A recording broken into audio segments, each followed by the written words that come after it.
every human male looks like you, would you be able to distinguish who's who? We wouldn't recognize who's who. People have so much difficulty in recognizing even twins, right? Twins. Yeah.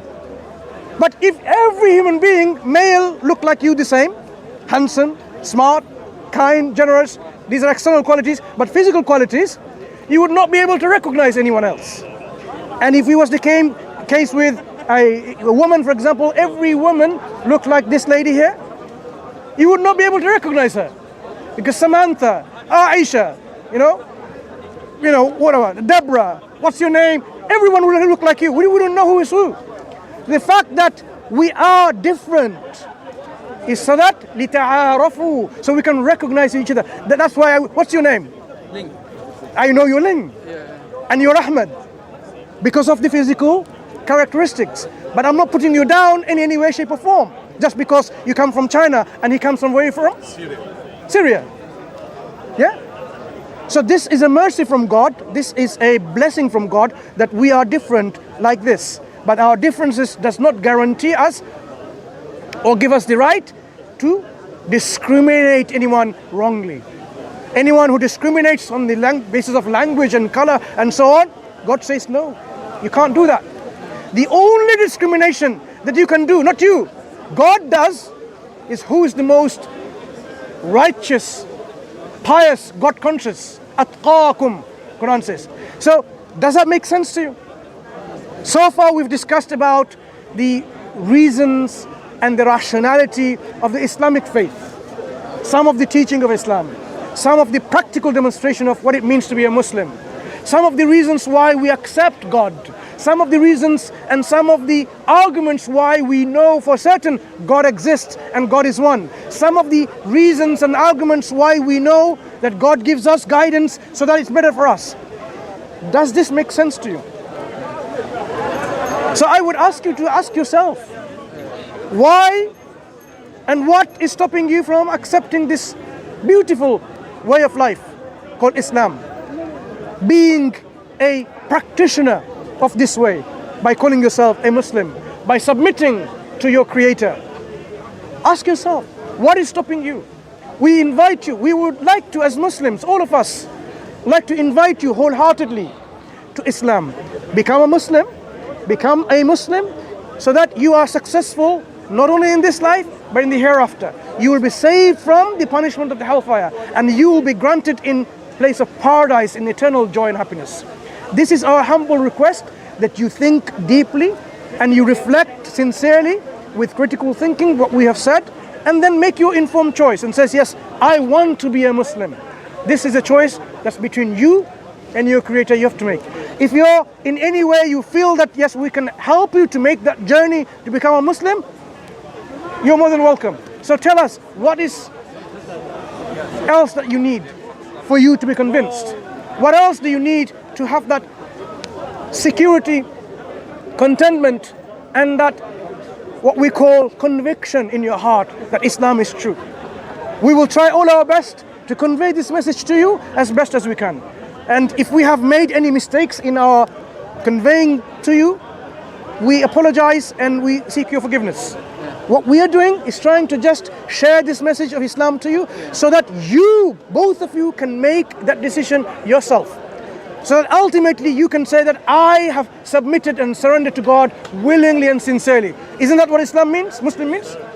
Islam is a state of submission willingly and sincerely, not by force. I cannot force my brother and say become a Muslim, because you cannot make someone believe in their heart by force. It has to be internal conviction by choice. Yeah? So now ask yourself, my friend, what was his name again? Ling. Ask yourself, what's your name? How? Ask yourself. You may have been brought in a particular family who practice certain religions in the East or here. But when we have the mind and the intellect, and we can use our critical thinking, that we know that we are not just a particle of dust floating around. We know that there is a Creator, and we know that our Creator deserves our worship. And we know, as we have described, the Quran demonstrates it is from our Creator. Ask yourself, what is stopping you from becoming a Muslim? Or how can we help you to become a Muslim? Do you have questions? Because we may be born in a family which becomes an obstacle. We may be in a particular geographical region which may become an obstacle. Like, how can I become a Muslim because Muslim means like an Arab religion? It's not. Do I look like an Arab? I'm not an Arab. Well, my brother is. But I have accepted Islam. Where from? I'm from Bangladesh. Okay. But I have accepted Islam. Even though I was born in a Muslim family, now I would want to accept Islam by willing choice. And that's what we do. We constantly renew our faith every day by submitting and surrendering to Allah, by making that sincere, informed declaration, La ilaha illallah, Muhammad Rasulullah. There is no God worthy of worship except Allah, and Muhammad is the messenger of Allah. We make that declaration every day. How many times a day? Many times a day. We mean it because we understand it. We are convinced of it. So this is what you have to take that journey yourself. That journey you can only take yourself. If in any way we can help you with that journey, we are more than willing to help you. So I don't want to put you on the spot like I'm not someone who will ask you, become a Muslim now, but I'm going to ask you this. If it all makes sense, ask yourself, why would you not accept Islam to be your way of life, to be the one who will worship God, to be successful in the hereafter, to save yourself from the hellfire? Our parents are not going to help us in the hereafter. Because if our parents worship other than God, they themselves are in need of help. If our parents did not worship God and follow His commands and avoided His prohibitions, if our society, if our community didn't do that, they are in need of help. So don't rely on like our parents, our forefathers, our communities, our friends. They can help you. They need help themselves. We have to help ourselves to safeguard and to have that security to be safe from hellfire ourselves.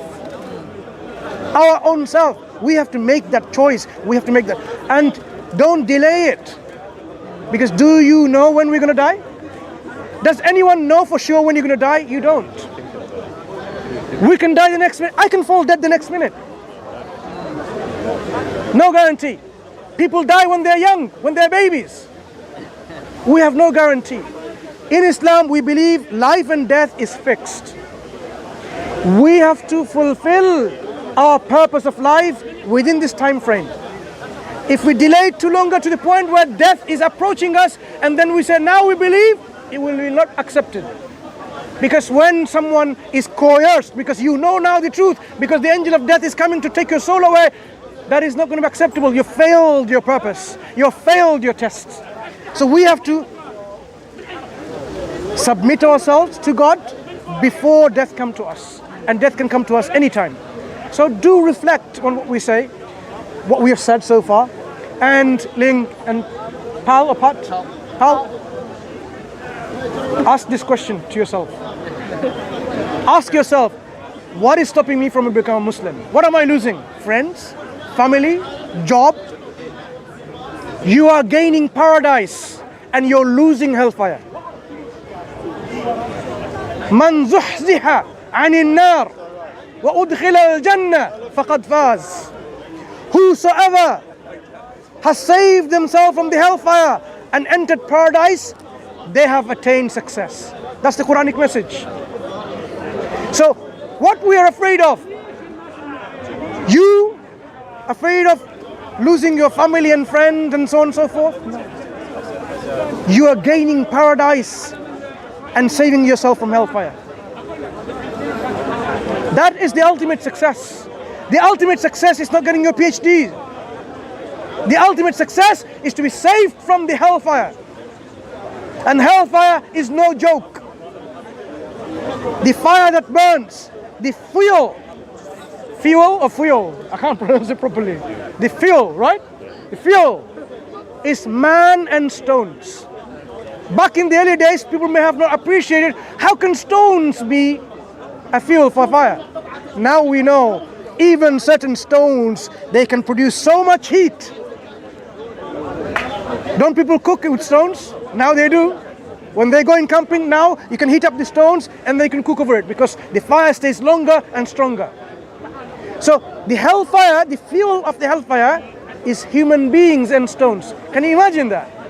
Human beings will provide the fuel for hellfire. May God save us.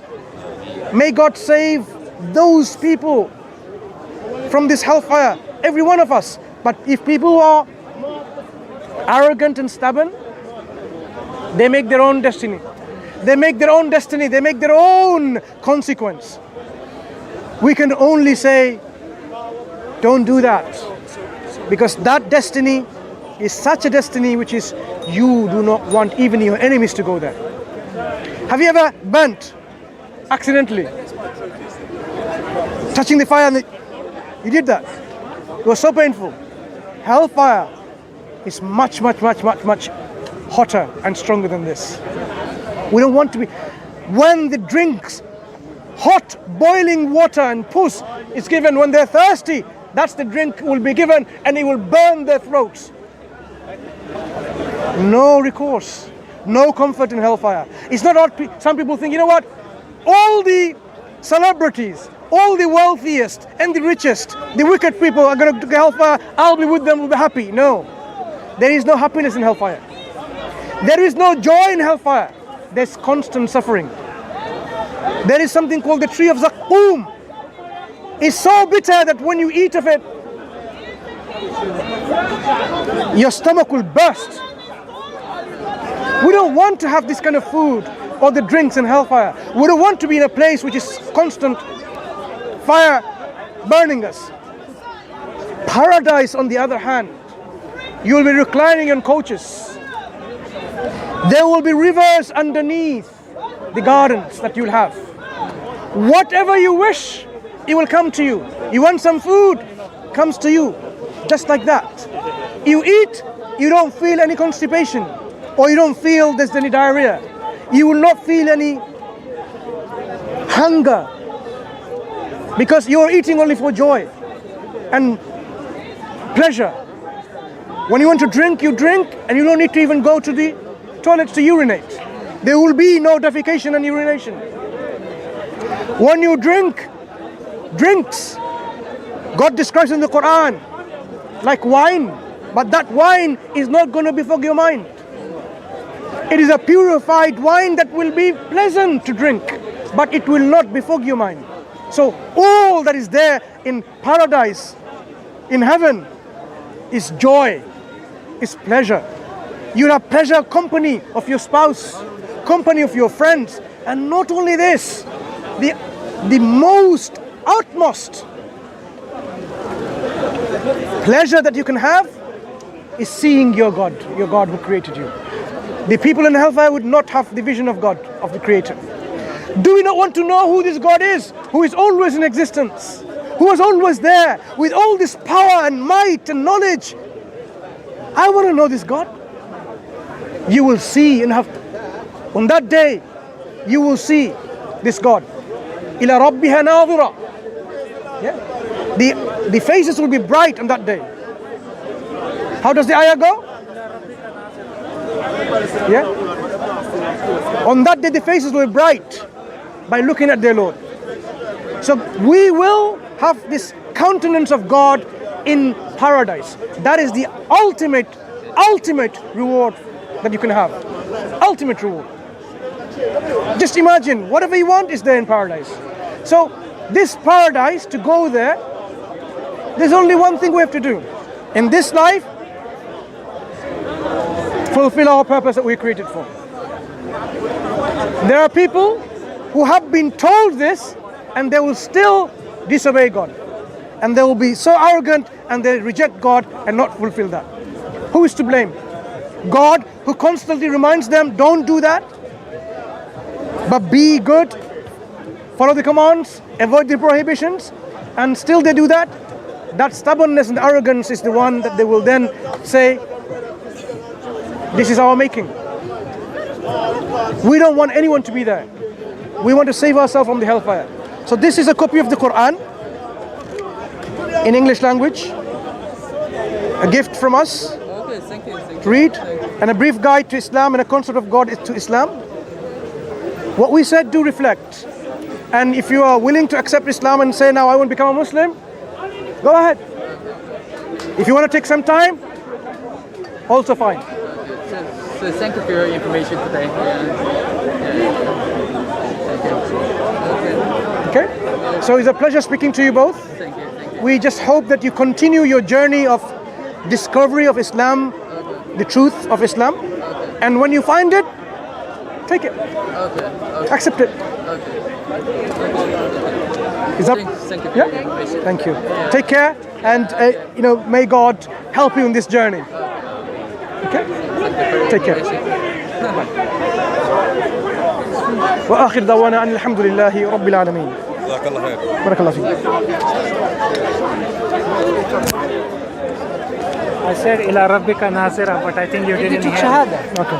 You did took shahada. All right. Long conversation.